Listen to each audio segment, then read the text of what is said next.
Right. Good evening, everybody, and welcome to the first edition of the webinar series on civil resistance movements. It's called Fearless for Freedom.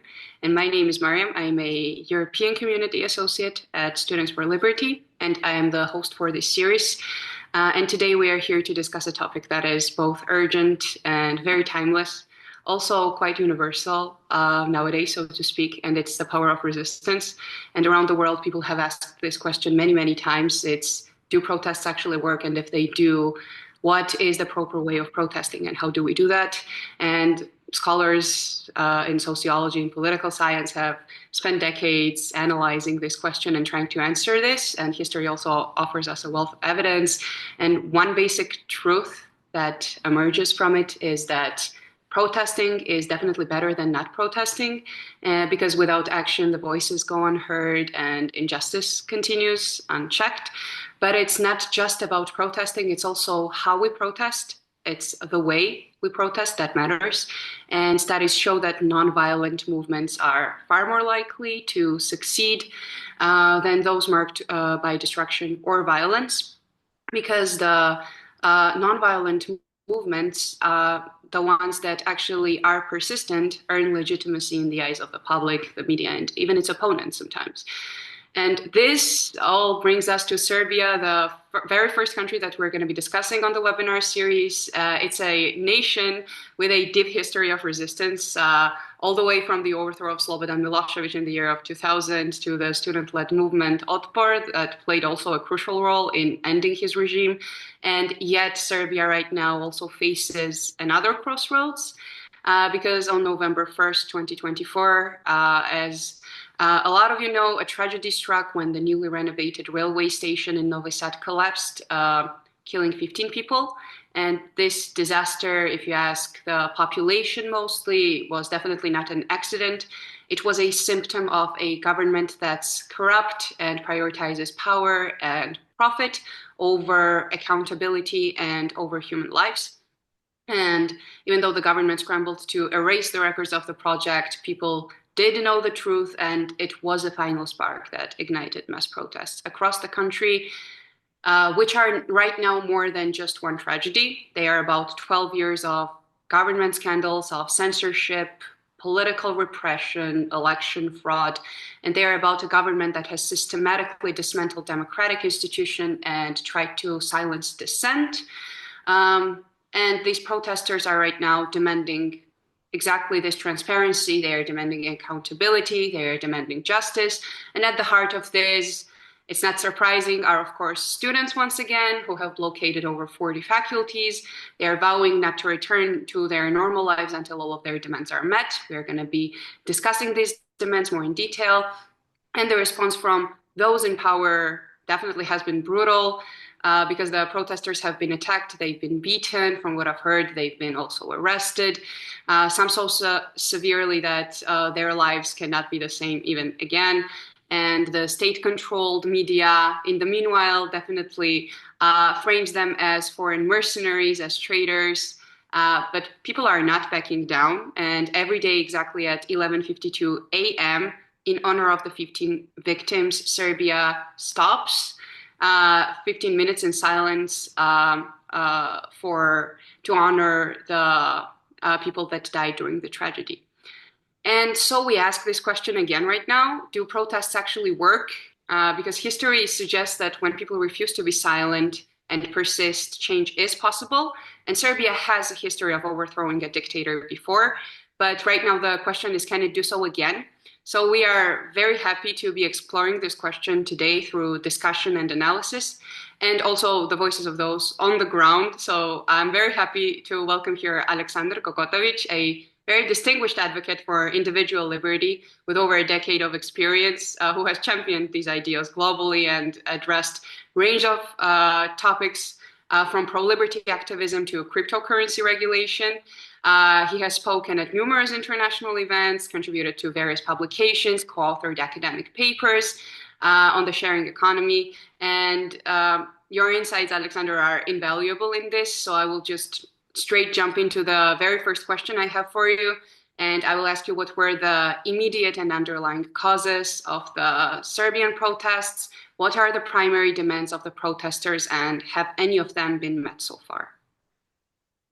Right. Awesome. First, thank you for that awesome introduction. And I really appreciate you giving kind of a brief introduction of what's actually going on here, but also um, everything else. So, just to start off, the immediate demands we have currently seen or heard the four demands that are most important for the protesters. If you hear some sirens in the background at the moment, that's already people gathering for what's happening right now. But so just to get back to that, so we initially after the canopy collapsed and killed 15 people, everyone was sort of in a state of shock, and that state of shock was partly, obviously, because of the tragedy itself. But the second thing that it's kind of important for the context to for everyone to understand is that this train station was basically one of the symbols of what Vučić and the government, the progressive government at the moment, which rules the country since 2012, was trying to present itself as someone who's remaking Serbia, as someone who's kind of we everyone in the country thought, even their own voters, were sure of their corruption and everything else. But there were some things that they could show for it, and this was probably the best, kind of the crown jewel in terms of what they have achieved, because this was a fully renovated, not just the train station, but the train leading from Belgrade, the capital of Serbia, to Novi Sad, the second largest city.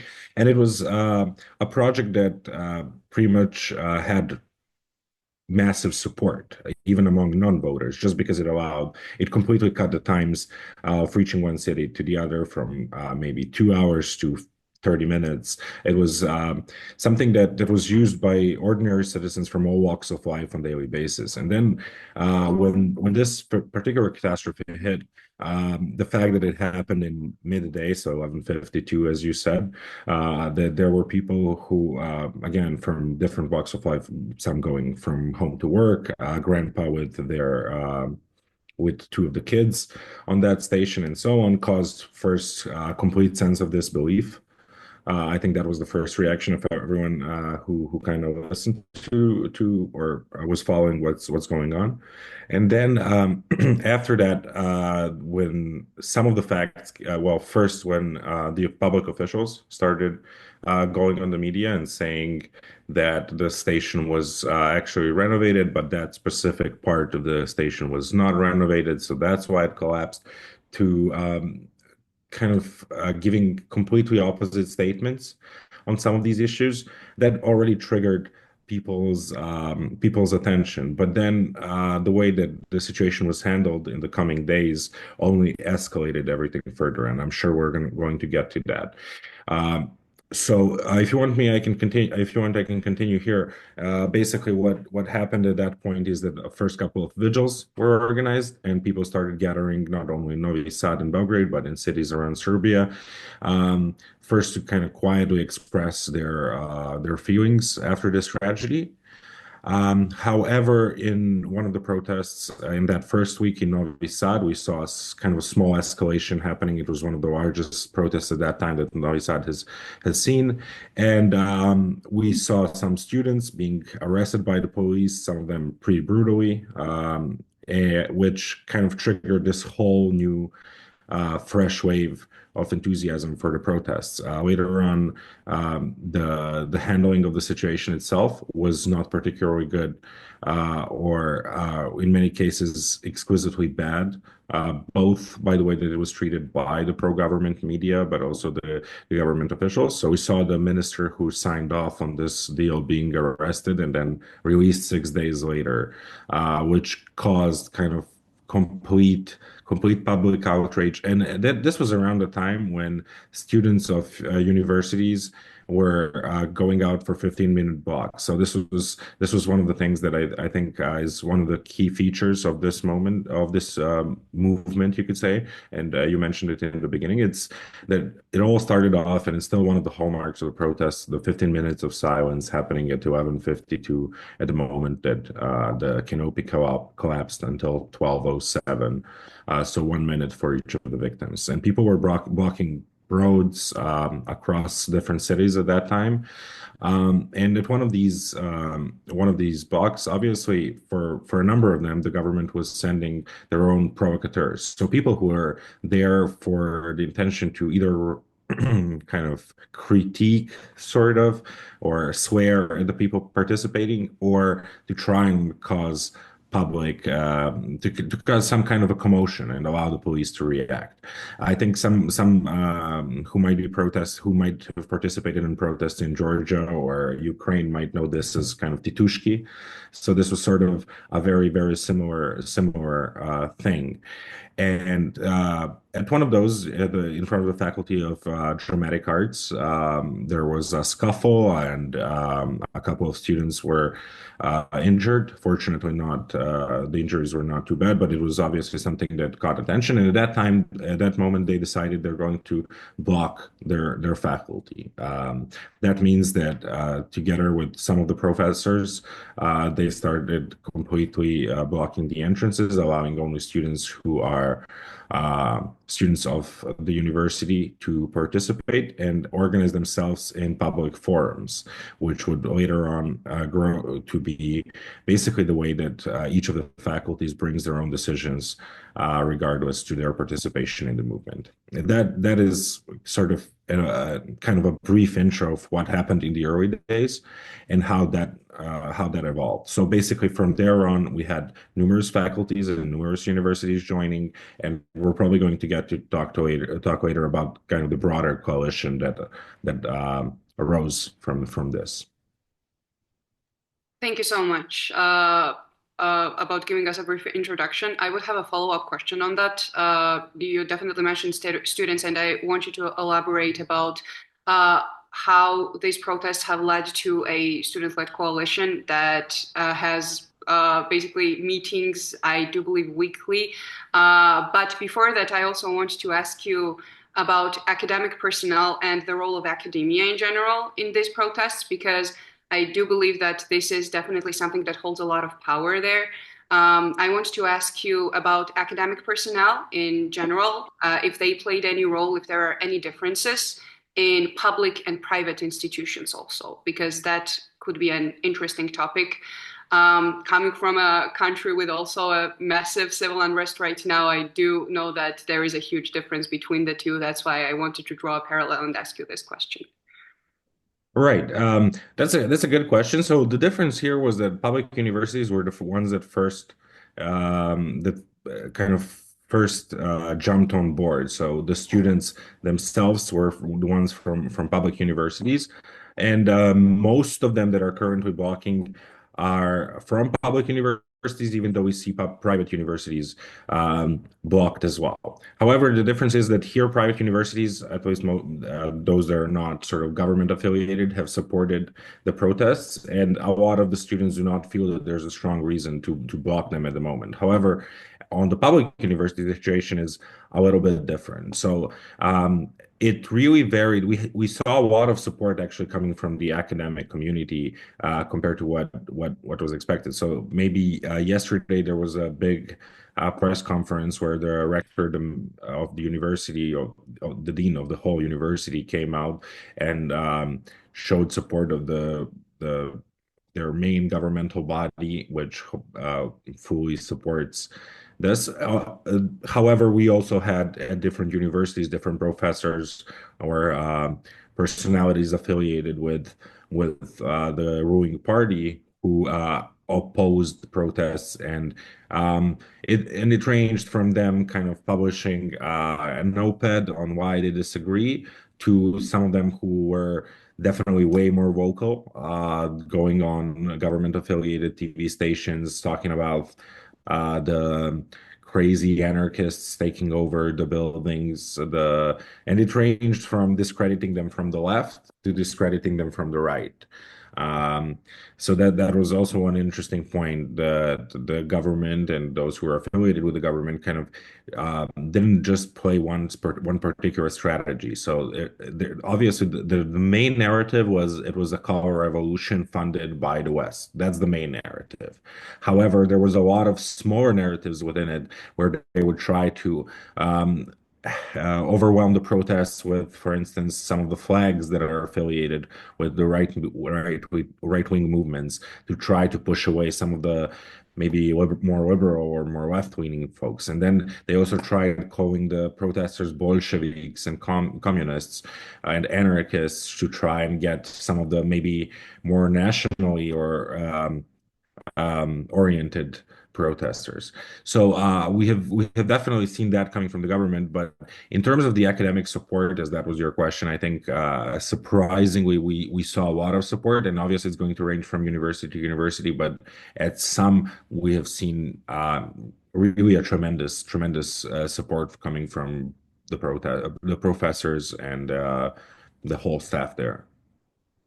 And what is the primary demands that these students are asking and having? And what caused them to unite to such a big, basically, I don't know, decision-making body that it is right now? And if you could tell us a very short story about how it came to be. Right. Actually, I don't know if anyone can see the slide, but I do have the four demands written down here, even though I think most of the people in Serbia know them by heart, but just for the sake of reading them out. It started off with four demands. As the initial blocks started, these were the four demands that the forums have agreed on, and those are the demands that students are still insisting on. So those four demands are: the first one is the publication of the entire documentation of the reconstruction of the railway station. This is the main point, and I think what the core of what these demands are about. So what I think the experts who, not just students, but experts from different universities who have been included in these working groups and everyone else has reiterated over and over again is that the crucial thing is for the public to know under which conditions was the and how was this railway station reconstructed. This is sort of some would describe it as kind of a chess move, because the idea here is that everyone knows that the alleged corruption really did happen, and there is an ample number of reasons to believe that those can very easily be found in the entire documentation of this reconstruction. One reason to believe this is to kind of illustrate this is that the government came out in four different occasions saying that they have now submitted all the documentation, and each and every time there is something missing. And the reason why this is important is that I think that, and I think many of the advocates and the students believe, is that this would illustrate to which extent government corruption and negligence and everything else came into being here. From the fact that there were no licenses to open up this project, but it was done because it was politically suiting at that time, to the point that the number of the way that the funds were used was extremely problematic, and this is well reflected in the fact that the European prosecutor Laura Kövesi has announced today that she's going to be investigating this as well due to extreme interest in this question. So the second thing was the dismissal of the charges against the arrested and detained students, activists, and citizens, and the previous protests. So as I mentioned, in many cases, we have seen students being arrested, but not only arrested, we have seen many occasions of intimidation of students participating in the protests.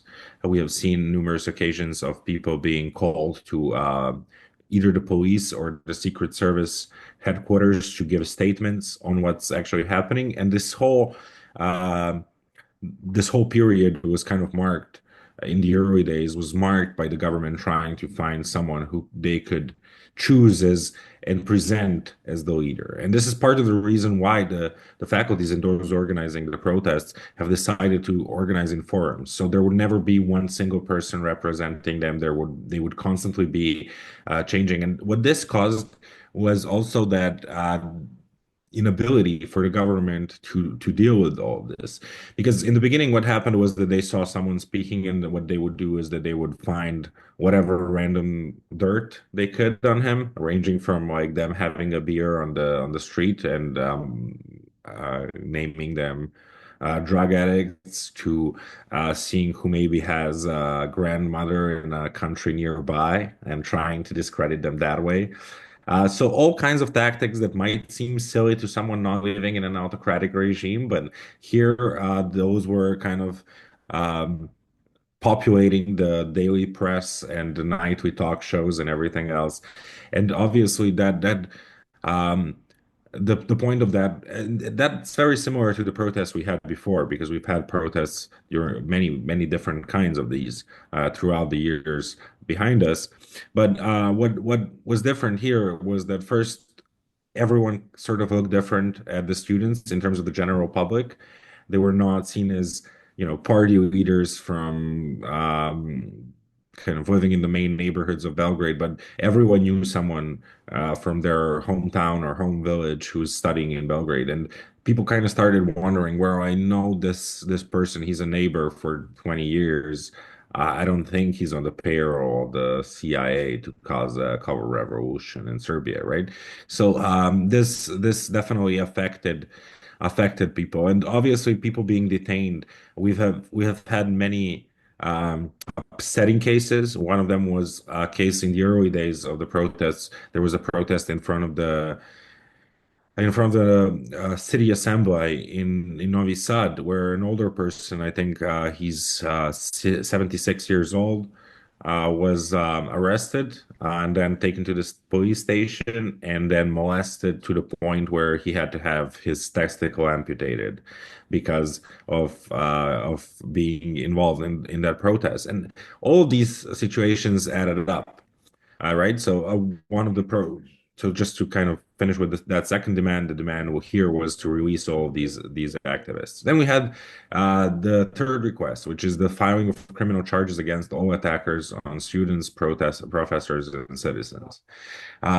In these days, basically what we've had is that we've had car ramming attacks. We have had people physically assaulting people participating in the protests. We have had numerous occasions of intimidation, of different sorts of tactics being used.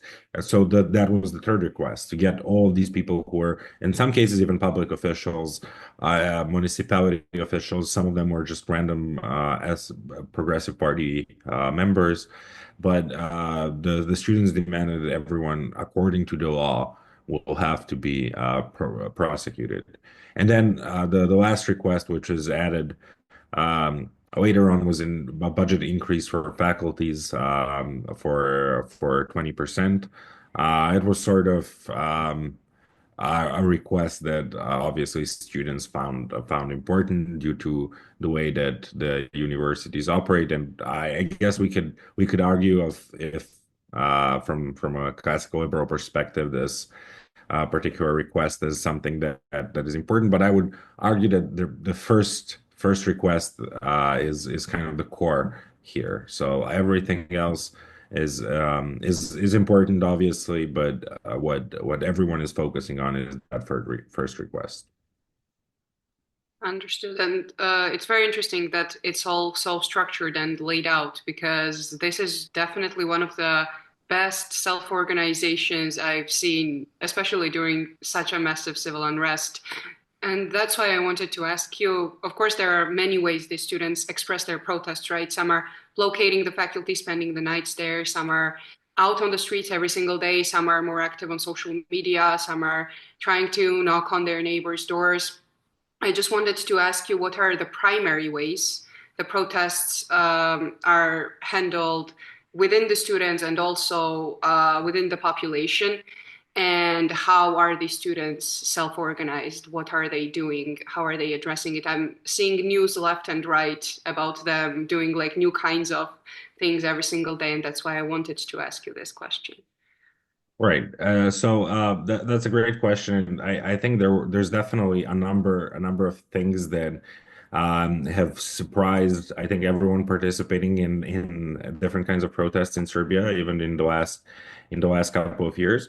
So, and obviously here we had a couple of different segments, I would say, depending on how the situation has been evolving. But what first started off, and what is still, I guess, we mentioned that the hallmark of the protest were 15-minute blocks. It was something that started, and it was a relatively easy thing to start. So even here in my neighborhood in central Belgrade, you had people coming out in these first days, people coming out and even trying to block the crossroads on their own, or and people organizing. And at some points, you would have just a couple of people, maybe four or five blocking, but by the end of the week, maybe a couple of days later, you would have 20 people. And it became sort of something that was very, very visible on one hand, because uh, people have been doing it all over the country. It was something that was easy for everyone to participate in. And these were the important things because they allowed for not just students to be involved.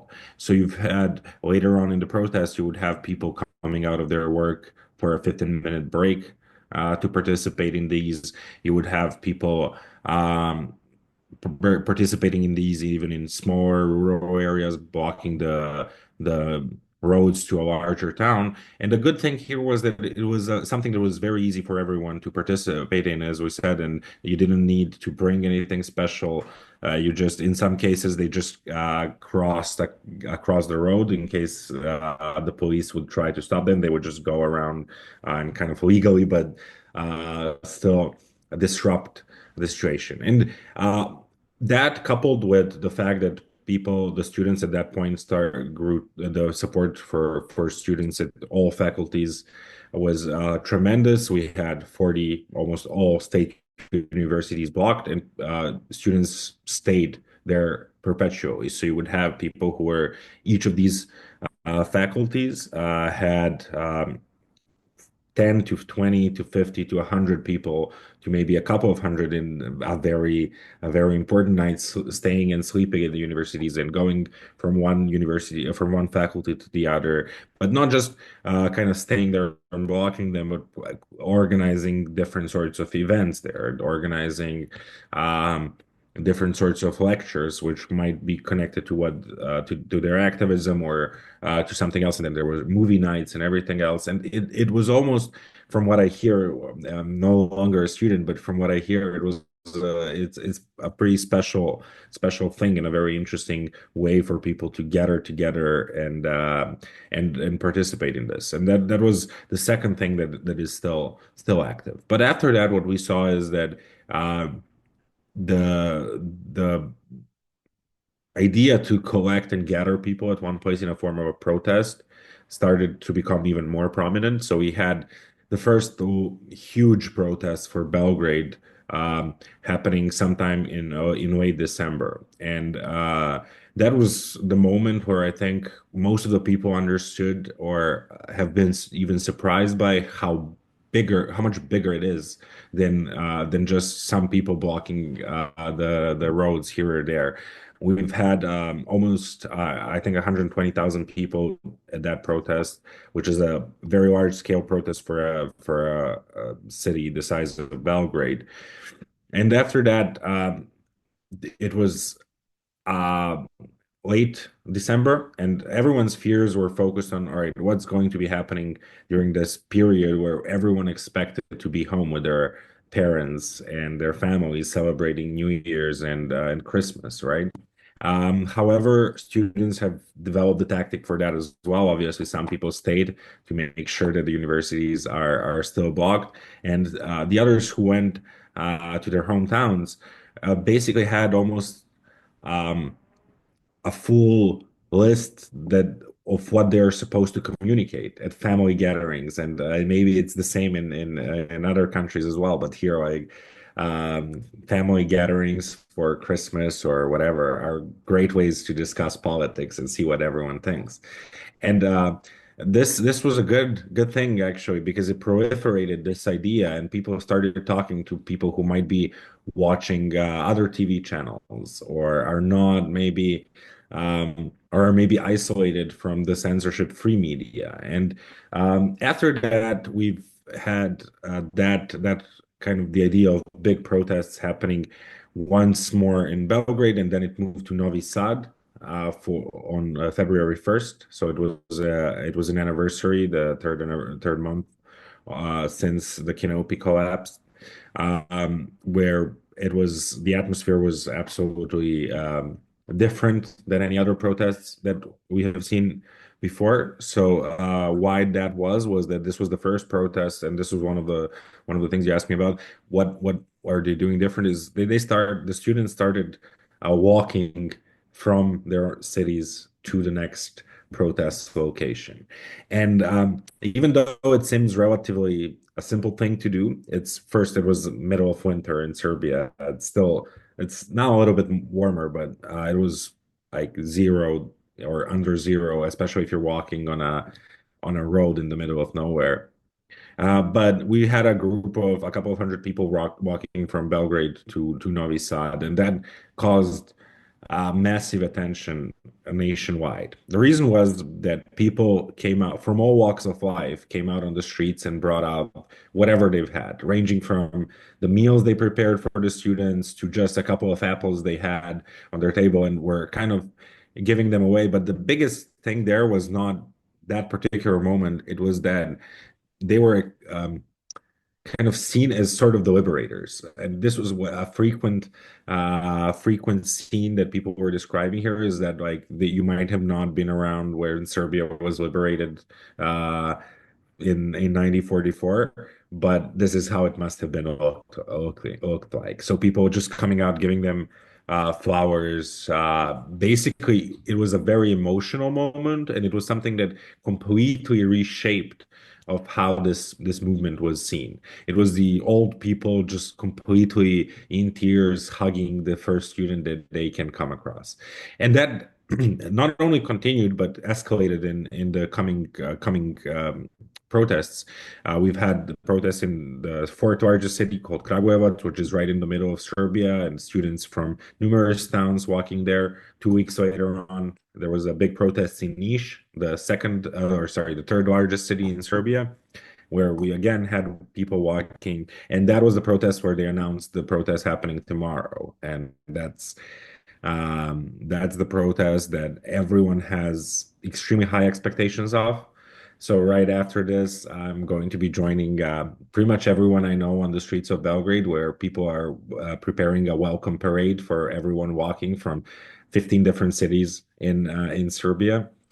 And it created this atmosphere where everyone is absolutely excited to see what's going to be happening next. We can maybe delve into why that is so and why the tensions have been so high these last couple of days.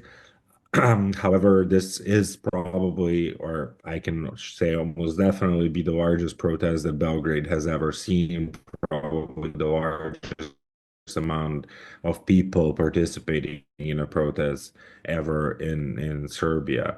Um, Even though the government is obviously trying to stop that from happening, partly with propaganda that has been going on for several weeks, but now the train stations, the national train service is not going to be running starting from, well, hasn't been running starting from 2 a.m. last night and will not be running until Sunday, part completely for the reason to stop people from using trains to come to Belgrade tomorrow. Then the national bus services have been stopped in many places, so they're not allowed to drive people to Belgrade, be it if even if you try renting it in a private capacity. They have been threatened with losing their licenses and not being able to operate. However, there's already a huge traffic on all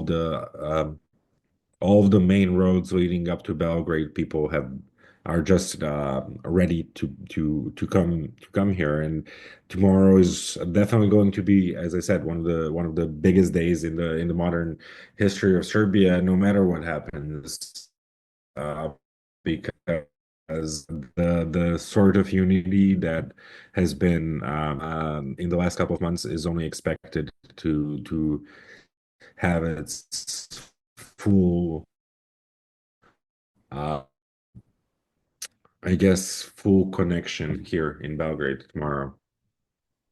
Right. That's very interesting, and I will definitely delve more into the implications and expectations from tomorrow's protest, which I also know that is going to be one of the biggest ones, if not the biggest one, in the history of this wave. But before that, you mentioned that the protests have been going on in different cities, and it has been a bit more decentralized than it started off as. And I just wanted to ask you the importance of that and how the narratives differ in other cities rather than in Belgrade, because from my own experience, capital is an information bubble, and it's much easier to get informed and not spread disinformation and be equipped. However, like in the smaller cities, it is usually more challenging, especially with the youth Hmm. migrating to Belgrade to get some proper education, right? So that's why it's definitely very important that the New Year's meal actually happened and they talked to their parents. But I wanted to ask if that is definitely the case with the smaller cities also in Serbia and how it differs from capital to more of a smaller city. Yeah, absolutely. So, here it is a very rare occasion that you have people in smaller cities coming out on the streets in such large numbers.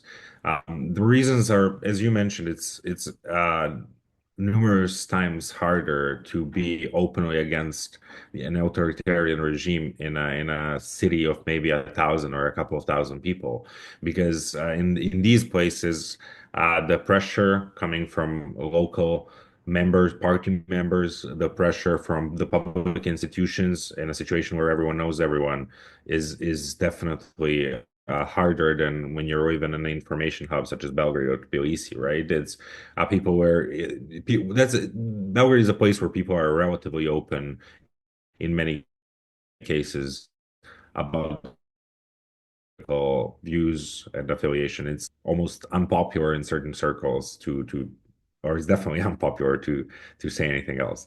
However, what these protests have achieved is that we have had more than 400 cities, townships, municipalities, villages coming out and protesting, and that has been, I think, the single biggest effect of these protests in the last couple of weeks and months. And the reason for that is that many of these places do not have access to um, censorship-less media. So just to kind of go on a tangent there and try to explain that part. So in Serbia, there's a couple of main providers of internet slash television, cable operators. But two are the most important ones, right? It's maybe 92% market share. And one of them is the national one, the one that basically the government controls, and the other one is privately owned. And on the privately owned one, you have television channels which are pro or are able to criticize the government. And on the other side, and we would definitely call them here at least partially or um, partially leaning towards independent media. And then on the other hand, you have the government-controlled media, which are the only media available um, the on the cable operators that most of the Serbian people are using. And this was done over the years, right? So it was a tactic done by the government where they were trying to get as big of a market share. And when you look at the support for the ruling party, and when you look at the uh, basically support for protests or anything that's politically polarizing in Serbia, you can see clear distinctions between people who are on using a one cable operator versus the other.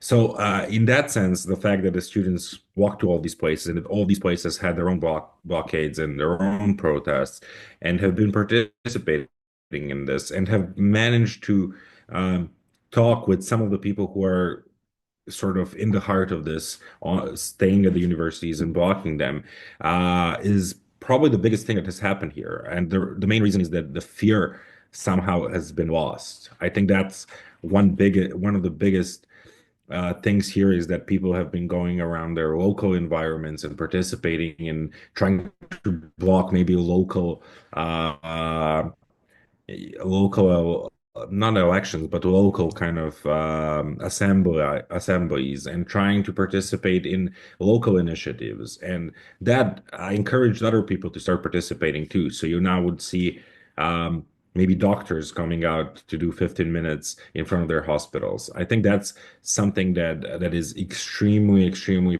positive and is extremely important because none of the other protests that we have had in the past decade have managed to achieve that. The last big protests or the last successful protests that have done that in Serbia were the October 5th protests when Milosevic was ousted.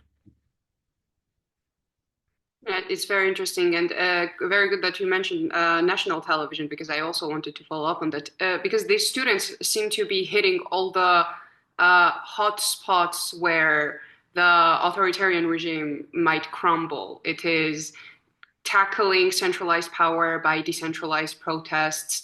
It's mostly they have these little hotspots everywhere in Belgrade, but mostly what I saw one of these last days and really impressed me was that students actually blockaded the whole national television building and they didn't let people in, which I think is a very powerful tool and it is a very brave thing that these couple hundred people decided to do.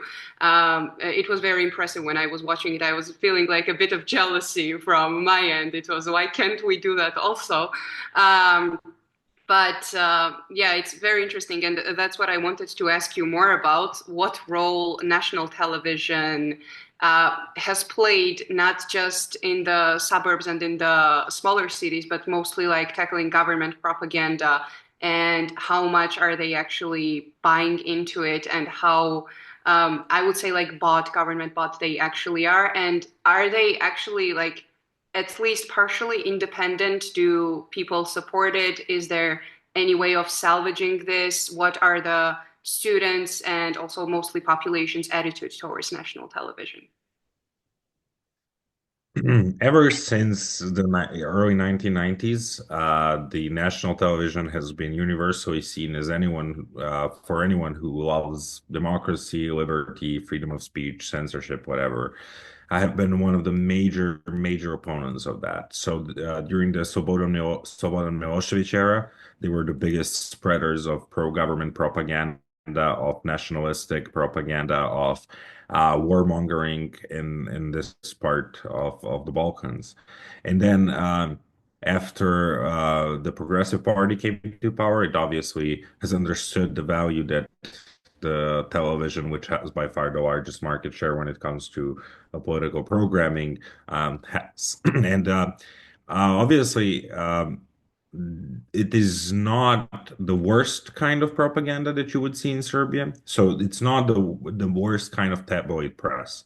You have tabloid press that is basically no shame at all whatsoever. So basically, like scaring people, for instance, for tomorrow, that the reason that the government, that the opposition or the students are organizing protests is for the Romanian people to come and steal from their homes. So it's kind of like it's not shameless to that extent, but that makes it even more devious because it's um, for people who are not very tech savvy, who might not be on the internet, who might not have access to other medias and other forms of communication, they can very easily fall under that propaganda. And the fact is that they are very limiting in allowing any kind of oppositional uh, speech. They are very limiting in allowing, even during the election season, for opposition leaders to gain any serious media time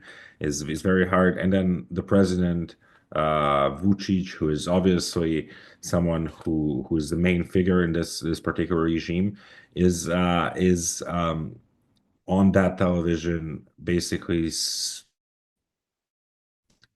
constantly. I'd say that this analysis where you have maybe a 30-minute main informational show and there's like 19 minutes of President Vučić there.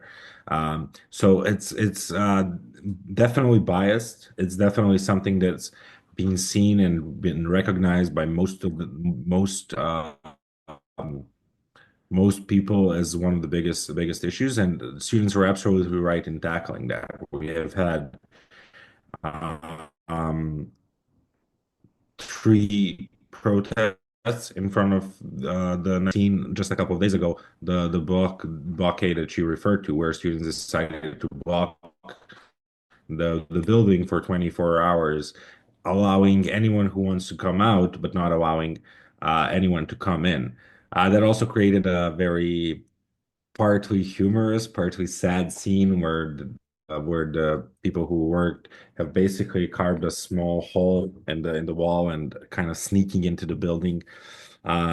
So I think all of these, you could say escalations were extremely peaceful from what students have been doing. They have had their own people participating, but ones that was sort of trying to get started, or the government tried to get started through uh, through some of the elements that were kind of included in that. But it was again another very peaceful protest, and unfortunately, it didn't achieve much at this point, at least to this moment. However, we've seen some people from working for the national television coming out supporting the protesters, but until we see some significant change there, I think that's still going to be one of the main places to protest that. Um, because it is that important. It is that primary television that's seen in most smaller places in Serbia, and the primary disseminator of false information and government propaganda. Yes, and we did talk about a lot of types that students use to protest and a lot of ways, which is a very good tactic to create a nationwide sense of protest and also unity. It is really tragic, of course, but very unifying and emotional to see from a foreigner standpoint. And that's why I wanted to ask you the next question, because I very recently learned that Serbia actually has had these kinds of mass unrests every couple of years, and the government calls snap elections, and then they justify like 4 more years of them being into power. 2 years in, they actually call more snap elections. They justify more time being into power. So I wanted to ask you how these protests that are going on right now differ from the protests, even Otpor, or like the earlier protests, student-led protests, or even more recent protests like a couple years ago. How do they differ from the protests going on now? And I will follow up with my last question and give you all the time to answer me, is what are the expectations, the different expectations and different kinds of objectives that this protest has? I know tomorrow is a very big day, and what is your expectation going forward, not just from tomorrow, but also more in the long term? Right. So, yeah, absolutely. We've had quite a few protests in the last 10 years. Like in the making of this presentation, I've even kind of dated some. So we had the Savamala protests, which were protests when the government basically stormed some of the private property that was in downtown Belgrade, to create space for the waterfront project. Then we had the anti-dictator against dictatorship protests of 2017. Then we have had Stop Bloody Shirts protests after one of the MPs was assaulted, and obviously this was part of a larger series of protests. Then we've had the anti-COVID lockdown protests, pretty much the only successful ones. That was when and the most definitely the most violent ones. That those were the ones where the government wanted to reduce the lockdowns in Belgrade, and the people were not having it. But compared to many other cases, I think here it was a more of a civil, I would say, organization of protests. So it was not pretty much anti-COVID people from some other perspective. This was very early on, by the way. So this is July 2020. But we've had for a couple of months back then, from March to May, some of the most strict lockdowns in Europe, which included basically that old people could not. Sort of on a lockdown, um, we've had a complete different situation here. So a lot of people participated on that. And then in 2023, we had massive protests called Serbia Against Violence that lasted for a couple of months. But then, as we reach this point, I think one of the key differences the leadership of these protests. So compared to some of the protests that I've mentioned earlier on, we've had protests that were led by the opposition parties, and we've had protests that were led by civic organizations, ranging from one issue organizations to organizations that are sort of more on a national level and trying to sort of create a movement. However, this particular movement and these particular protests have been in a way leaderless, without a leader except the student body. So it was just the students have been the front news and the front faces of these protests, and I think that's what's currently making them extremely successful. It is that people have been seeing all these young, smart people, well behaved, completely someone who they know from one way or the other. If they do not have kids or students of their own, they know someone in their neighborhood and they know them, but they do not have one particular representative, and there's no one for the government to specifically focus on and kind of drag them through the media or arrest them. And if they arrest them, they're pretty much they arrange it in a way that nothing can happen. They have also been very good at being able to avoid being characterized as a certain as having a certain ideology. I think what's been unique about these protests is that you have a wide range of people, ranging from libertarian to left leaning and far left leaning to right and maybe righter leaning, right?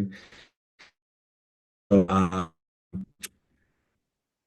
I think what changed with these protests is that every Serbia has been a captured state, and I think everyone's sort of feeling it in a way that whatever disagreements we might have, we can leave them for later, because if we do not do that, we risk of becoming the next Belarus, and many of us would have to leave, and most of the people that we know are not going to have a very safe existence here. So I think that's some of the hallmarks. But again, the fact that people have been participating in smaller cities and smaller towns, and that they have been involved in this, is also very different from the previous protests we had, which were concentrated in Belgrade. And the fact that here people have been blocking the local assemblies.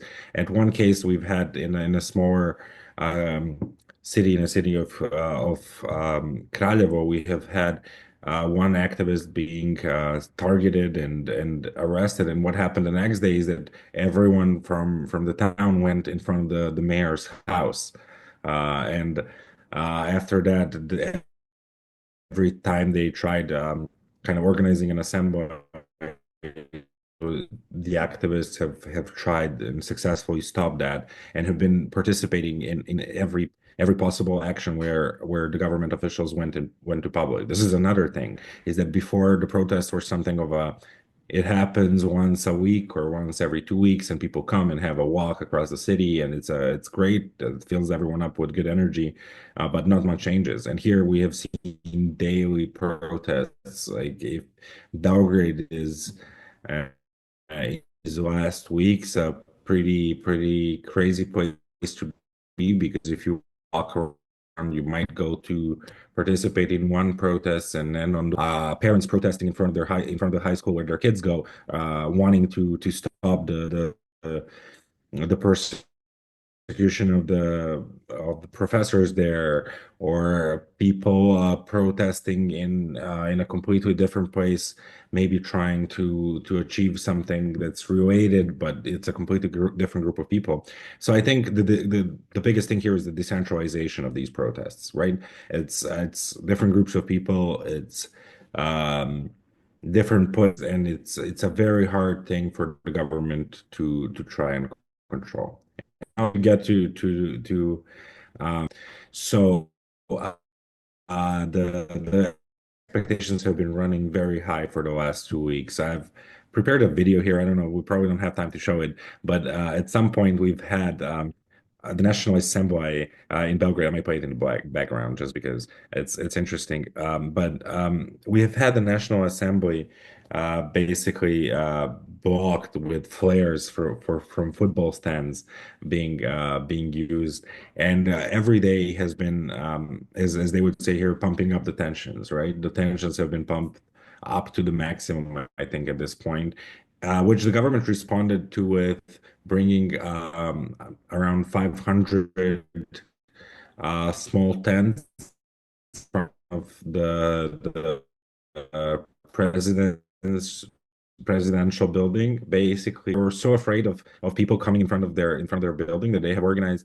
people who are obviously paid, and there's definitely ample proof now to see that they've been paid to play pretend students who want to continue studying. It's kind of a weird situation because people are now basically just going to see how that looks, and a lot of kind of local content has been produced there. But the reason why they're doing it is to try and on the one hand use them as a sort of a shield, and the other cause possible incidents. And this is what I think is the most important point for tomorrow: is that what the government's last straw of hope is violence, and is the way of turning it around against students who have been extremely good at keeping the tensions high, but very non-violent. And this is what garnered all this support. People see them as liberators, but also someone who they can trust. And I think for them, it will be extremely important that we do not see uh, blood being shed on the streets of Belgrade. However, the situation is, again, the tensions are very high. We expect, as we said earlier, the biggest gathering in Belgrade's history. And I think many people are coming with high expectations. What students have been trying to tell us, and I'm kind of leaning towards that side, is that we should not be treating this as the day D or the D-Day for Serbia. Even though we all expect and hope for the best, I think it's really important to keep focus that this is the biggest protest. It is where everyone is supposed to be, but it's also something that, even if it doesn't produce the result that everyone wants to see, it should not be over here. And I think that's the message that I think is very important. That these protests are truly special. They awakened a number of places in Serbia that no one would expect to protest. They created this whole sense of public unity, and as long as all of these citizens, all of these students, all of these pensioners who are protesting as well, as long as they persevere, we might have a chance to stop an autocratic regime, stop us from turning into Belarus, and maybe just maybe have a chance for a free and fair transfer of power.